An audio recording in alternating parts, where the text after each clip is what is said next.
Along with extra time and lower instances of unpredictable weather, there are a variety of benefits that come with fall ESN application. Learn more at smartnitrogen.com.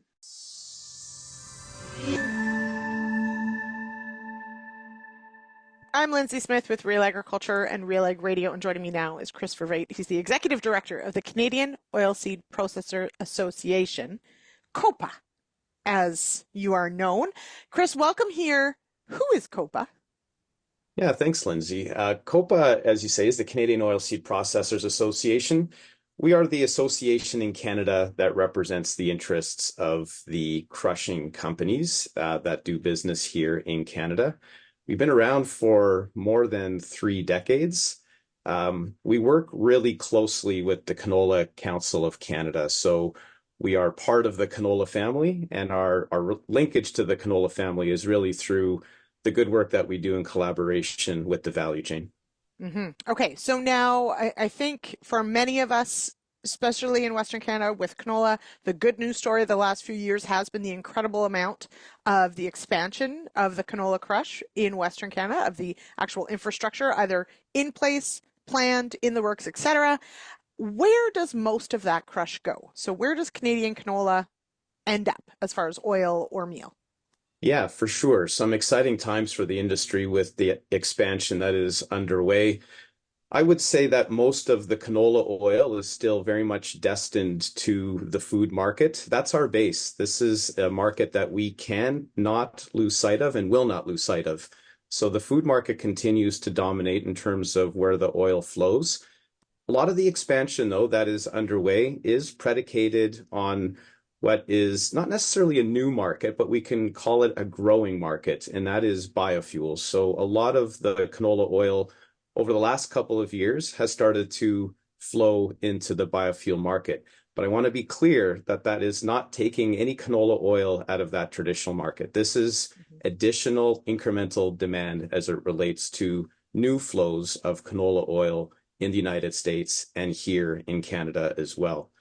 The meal is a little bit easier to describe. It just gets used as a animal feed, and predominantly and mostly it's used as an animal feed for dairy rations because of its ability to increase milk productivity. So that's really where we try to target our meal sales to those dairy farms in the United States and other parts of the world.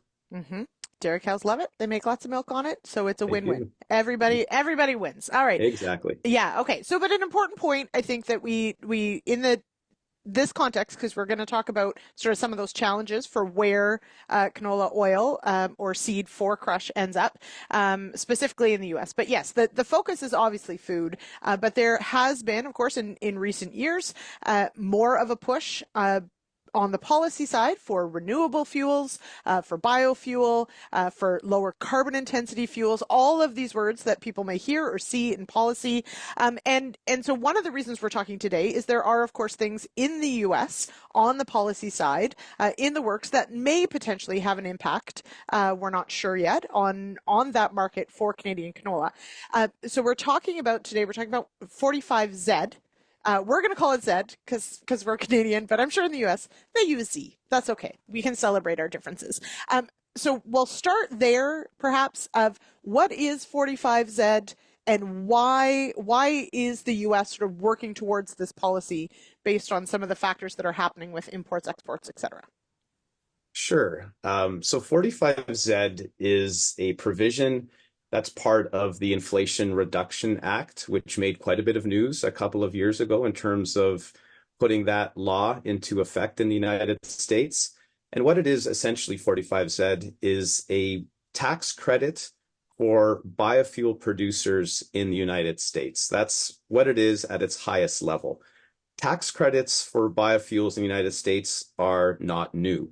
There's been tax credits in that market for many, many years. But through those years, it's always been a blender's tax credit.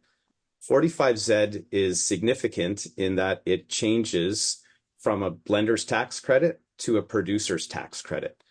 Another very significant difference between these tax credits when it migrates from a blender's tax credit to a producer's tax credit in 2025 is that the amount of the tax credit that a biofuel producer can earn is going to be contingent on the carbon intensity of the biofuel that they produce. And a big component of that carbon intensity is going to be the feedstock that they use. So feedstock refers to things like canola oil, soybean oil, corn, if you're talking about ethanol. These are feedstock, and they make up the big chunk of the carbon intensity that a biofuel producer generates from the fuels that they produce. Okay, so, and just to be clear, we're moving from blender to processor as far as who gets this credit. And when we say, or producer, the biofuel producer, when we say the biofuel producer, we mean the company that's actually refining and creating the eventual biofuel? That's correct. Okay. Right, because we use producer to mean farmer, and so we should clarify that this is important. Yes, yeah. Of course. Yeah, I want to try and keep this clear because, of course, there are a lot of details to this that we're trying to sort of figure out. Now, why then the focus on the feedstock part? What other factors beyond, yes, we're looking at carbon intensity, but what has happened with imports, used cooking oil, et cetera, that has perhaps put this language into 45Z? Yeah, so there's been a real dramatic shift in the types of feedstock that are being used in the United States. And this is largely driven by that concept of carbon intensity. The lower the carbon intensity your feedstock is, the more credits that a biofuel producer or manufacturer can earn. So everybody who is producing biofuels and is participating in these biofuel programs that incentivize lower carbon are on the hunt for the lowest carbon intensity feedstock they can get their hands on. And there are feedstock, for example, that are called waste feedstock. They have a very low carbon intensity score because they are deemed a waste. Some of these factors, like what it takes to grow a crop in terms of energy inputs, aren't accounted for as it relates to these waste feedstock. And a couple of examples of waste feedstock include cooking oil and tallow. So they have a very low carbon intensity, and they are being shipped into the United States at extraordinary volumes over the last couple of years. And just to paint a picture for what I mean by extraordinary volumes, just a couple of years ago, there was almost zero volume of imports of some of these waste feedstock into the United States from offshore origins. Right. You look at the numbers in 2023, and these offshore origins of imports for waste feedstock has grown to more than 2 million metric tons. So from 0 to 2 million metric tons is really very significant in terms of the volumes that are coming into the United States. Mm-hmm. That, I mean, first, it's hard to even wrap your head around what that might look like coming in. Now, from one perspective, that sounds kind of cool, right? We're using a quote unquote waste product and we're refining it into something usable. At the same time, as you mentioned, this isn't a domestic feedstock. This is somebody else's byproduct, another country's byproduct or waste that the US is bringing in. And that to me sounds like where the US and producers within the US might not necessarily be super keen. So how has that impacted the discussion around where these feedstocks come from and what you can qualify for? Yeah, I think you're really hitting the nail on the head with regards to where the concern is coming from. That number that I shared is, again, very significant, and it has displaced the demand for sustainable local feedstock like soybeans and canola that are grown in North America. So that's fundamentally where the concerns are coming from. And I should note that these concerns, while we see these volumes coming into the United States, the impact does actually spill into Canada as well. So a lot of the fuels, the finished fuels like renewable diesel that have come into Canada in the recent year, are also being derived from used cooking oil. So hundreds of thousands of tons of finished fuel is coming into Canada as well, with UCO, used cooking oil, as the feedstock. So the way that we view this is, okay, the issue is certainly maybe more pronounced and obvious in the United States. It impacts the Canadian marketplace as well, and it impacts Canadian farmers as well. That demand displacement, again, is maybe more obvious in terms of what's happening in the States, but there's demand displacement happening for both soybeans and canola in the North American context for sure. Right, when we think bigger picture. So Yeah. again, from a canola oil, or, if it's primarily going to food and going into cooking oil, and that cooking oil, when it's used, goes back into the refinery, that sounds to me like a pretty cool cycle. But it's the fact that, we're bringing in, or the US is bringing in and displacing local North American, other US, Canadian, with this offshore used cooking oil that's coming in. So that I understand where that becomes a concern, certainly, as far as, the spirit perhaps of a policy versus what actually ends up happening becomes a discussion. What is the US doing to potentially de-incentivize bringing in used cooking oil? Yeah, so that gets to the crux of what we're talking about here as it relates to 45Z and some of the political dynamics that are underway. And maybe before I tuck into that particular aspect, again, I want to be clear that when we as a canola industry talk about imports or exports, we believe in open markets. That is something that is important to us. But we also really believe in a level playing field. So as these imports of waste feedstock come into North America, either again as a raw product or comes into Canada as a finished fuel, it's more about where are these feedstock coming from? What sort of traceability is in place to ensure that these feedstock are living up to the standards of these different biofuel programs? We have suspicions and we feel like there isn't actually a level playing field in terms of all of the tracking and tracing that is required for feedstock like soybean and canola oil isn't necessarily being applied or maybe even properly verified as it relates to some of the material coming offshore. So I just wanted to add that additional context to this story that's unfolding for us on things like used cooking oil or other waste feedstock.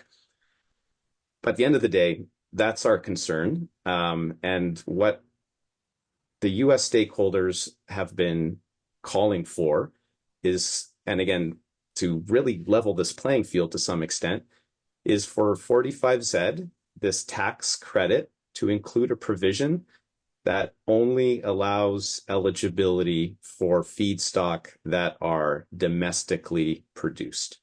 Okay. So that is ultimately what the ask is of the industry as it relates to the provisions of 45Z. 45Z and the details of it and how it will be implemented are still under development. So this is still under construction, so to speak. And the ask from the US industry is to include this domestic feedstock only provision. So that initially sounds great, right? Solves the problem. But last time I checked, Canada, not the US. So as much as we are North American, as much as we are part of USMCA, CUSMA, whatever you want to call it, what we are trade partners, we are friends, we are all those wonderful things. Does that mean Canadian canola ends up as collateral damage? Yeah, great question. So again, I think you said it quite rightly. We have a lot of shared concerns between our two markets. And we are highly integrated, and we've had a lot of success leveraging that integrated market between the Canada and the United States. But we are, of course, concerned with any blanket provision that might exclude Canadian feedstock from participating in 45Z.